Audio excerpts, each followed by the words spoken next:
È finita dopo 2 giorni, 2 giornate intere, la notte di ieri, la discussione sul piano faunistico venatorio. Sto ripartendo da Venezia. Un brevissimo bilancio.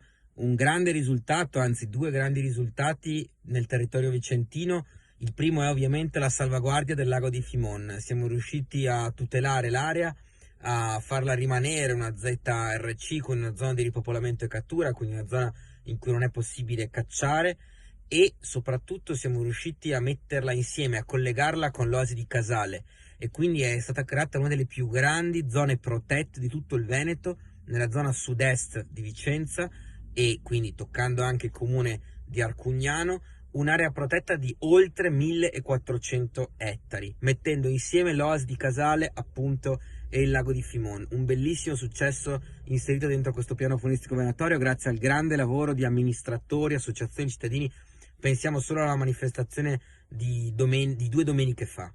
L'altro risultato è che nasce una nuova oasi in città di Vicenza, il Bosco del Quarello, in zona Sant'Agostino, quindi una nuova oasi, la protezione per un bosco urbano bello, frequentato, conosciuto dai vicentini. Ci sono anche altre aree importanti in giro per il Veneto, da Oppeano a Vedelago a Vazzola, che sono state destinate a oasi o a zona di ripopolamento e cattura, quindi protette.